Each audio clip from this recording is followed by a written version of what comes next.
watching pornography for 8 hours a day is not easy. You realize managers don't even know what goes through the pipelines. How safe, is the working environment like? Why are they collecting our data?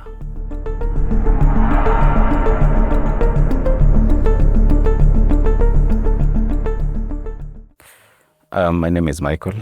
I'm the SG of Data Labelers Association, and that is what I'm committed to doing 100%.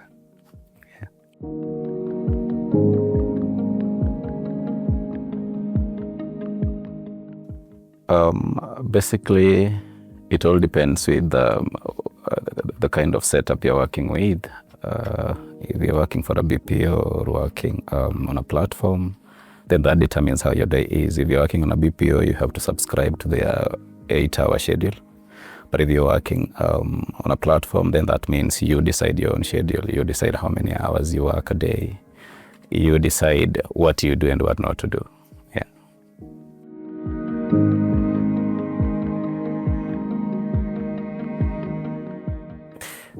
Basically for a BPO, it depends on the project you're working on. First of all, once you log in, we have different data sets. We have images, we have videos, we have drone captured images. So it depends on what you're working on. So what determines, the number of tasks you're doing in a day, or rather your target, is the type of project you're working on. If you're working on videos, they say what we call KPIs. KPIs means you have been, allocated a certain number of tasks as your daily target. Then you have to meet, the quality.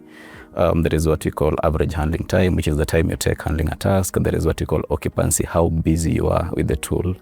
And also on how you track your hours, because for a BPO, they have activity codes, as they call them. You have the production hours, which are billable. You have the wellness hours, which are billable also. We have the coaching hours, which are billable. We have the breaks, which are non-billable. Yeah. So for you to understand, or rather know the target, it all depends on the project you're working on. Because for a video project, you cannot work for, let's say, for, let me say, like 100 tasks a day. No, there has to be, fewer for quality purposes. Yeah.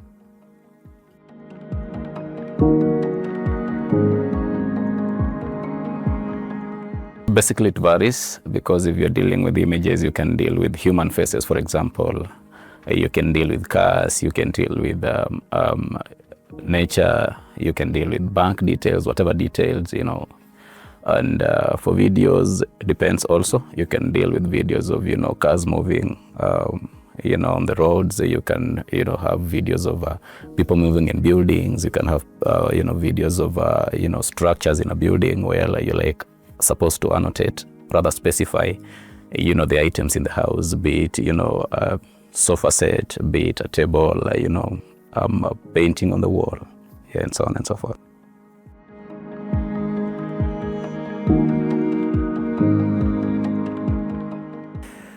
First of all, we have a problem with, let me say, mental aspect. Because one, if you're working on a project that is not, I'll give an example. I personally worked on a pornographic project, which doesn't sit well, also considering that I'm a human being, and watching pornography for 8 hours a day is not easy. And they're supposed to work on the same project. Also, the long sitting hours, if you're working on platforms, for example, because the pay is a bit minimal and you have to work for long hours. People work for as much as 18 hours a day. So there are times when people never leave the house at all. You only order food, you only talk to, whoever is selling vegetables, they can actually deliver, and you pay for them because you don't have that time to go out. I personally worked for, remotely for close to 3 years, which now involved basically being on your own behind the screens for like 18 hours, to a point that you now lose the sleep. You develop insomnia at the end of the day. Until that, I never sleep for more than 3 hours. And it's been close to 3 years now where I'm out of that same work. But I can't sleep for more than 3-4 hours. That is why I range. And in most cases, if someone reached out to me at exactly 3, you'll still find me awake. But if you call me at 6, I'm already awake. So it's something that I have tried to get out of, but until now I haven't been able to. Yeah, also depending on projects you're working on, You see, we are brought up in different cultures. Personally, growing up close to the altar teaches me something different. And if you're working on a project that, doesn't go in line with what you're taught spiritually, then that means someone is trying to take advantage of, your vulnerability, because they never tell you what is coming in the pipelines. You only find yourself working on a project, or rather on content that you didn't subscribe to. And they never, explain that to you.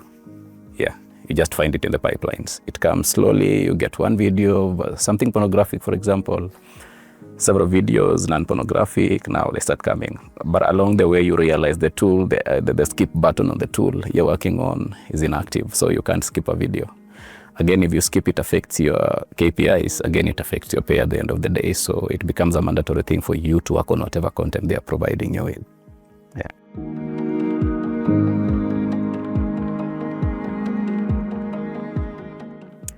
I think explaining to someone that you're trying to, label such information, not everyone understands. Yeah, people try to assume they understand, but they don't, including those people who work in the same spaces as managers and so on and so forth. You realize managers don't even know what goes through the pipelines. The HR, for example, in BPO setups don't know what happens, at the ground. So you realize you can never explain what you're going through to them.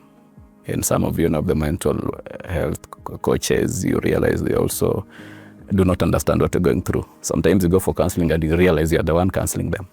So instead of them counseling you, because you say some things they have never interacted with. So we become counselors at the same time, because the people who are supposed to counsel us don't even know what to tell us. They want to counsel us from a perspective of, general counseling. But this is content we're interacting with. This is content that has affected me sexually. I can't function normally. And yet you want to counsel me and tell me how I'm supposed to retain my marriage. That's the counseling you're supposed to give to my wife, not me. Because you need to help me get back to my normal functioning. So if you tell my wife, please stay calm in this relationship, understand what a man is going through. Again, your own wife doesn't understand you, because there is an NDA in between that you're not supposed to disclose, even to your own wife, what you're doing, your own partner. So the NDAs, again, is something else. 3, you also realize that there is a way you can't explain to people, show people what you're taking, or rather what you're going through. 1, because some of these platforms you're working on, or BPOs, when you're working from home, for example, you're working with your camera on. So if someone passes behind you, they can actually see the person. And that raises also the question of, how safe, is the working environment? Why are they collecting our data?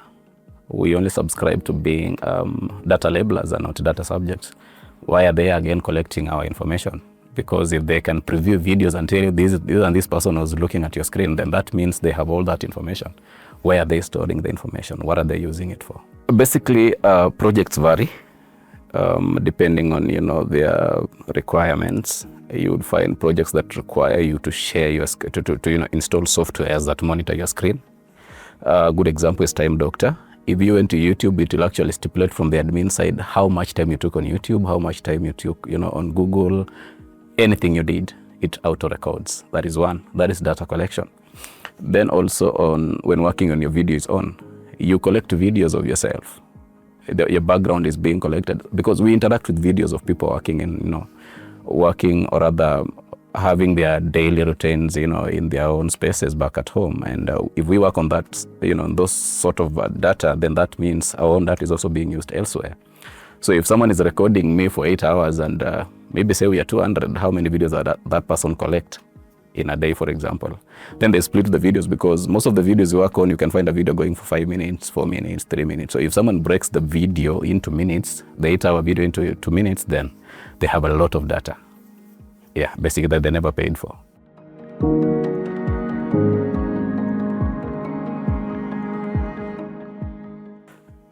For me, I would say this has to be a win-win situation. It doesn't have to be a win-lose situation.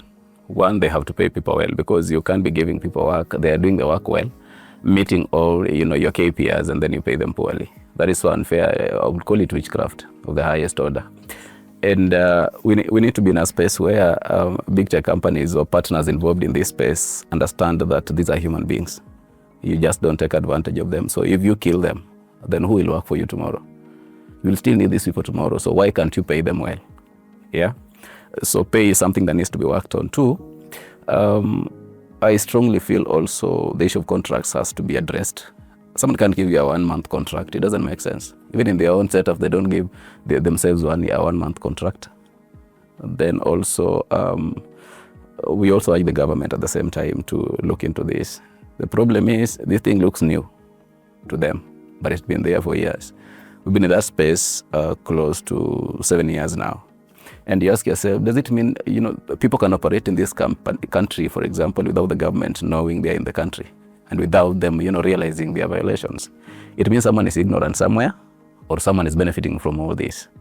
And you see, these big tech companies are so smart in the sense that they will always look for vacuums, in the existing law and, use that against the people that very region they're actually targeting. And it doesn't look well. We just need to have a win-win situation. If I'm working for you, then pay me the same way you're paying. This thing called discrimination also is something that needs to end.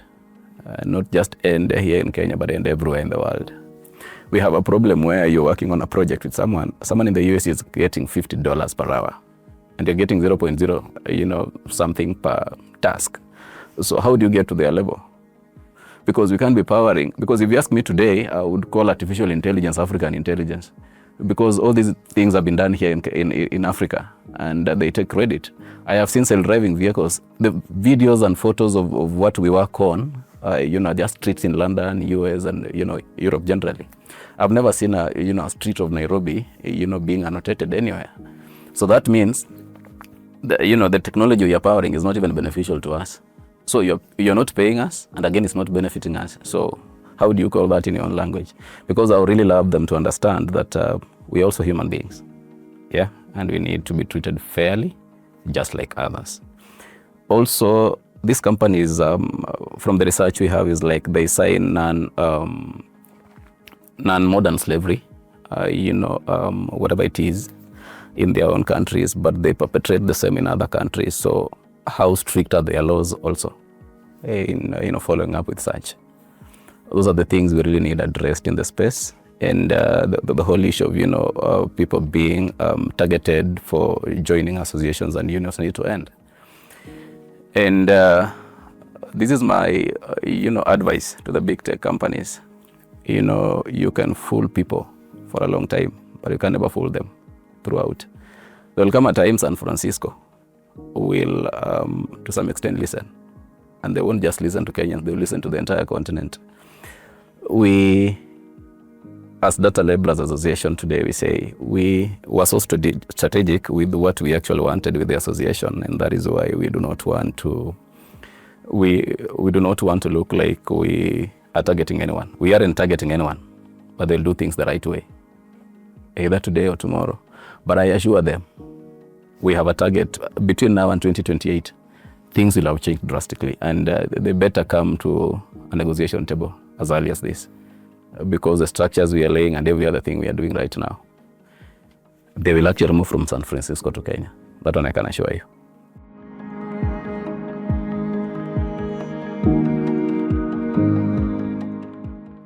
The best support you can give these people, first of all, is to pay them well. That is the best support you can ever give them. Because one, if you pay them poorly, they can't even access mental health. You're killing them. That is purely, murder of third degree. And we need to come to an understanding that these people have families also. And these families require them. You can kill one person and realize you've killed the entire village just by killing one person in what you're doing. By the grace of God, I am where I am because I got a good support system. Yeah, both at my spiritual level and my social level, because I had friends who could take me through. I had an opportunity to also get an organization that helped me therapy. That is Faraja Cancer Support Center in Parklands, just next to Mpisha. And you realize not everyone would be privileged to get such a connection. I was just lucky to have found myself there. So what if, for someone who is working from Nyeri, for example, I'm not even convinced they know what mental, health is. And sometimes people suffer, not because they like it, but because they don't know they're suffering. I would give an example.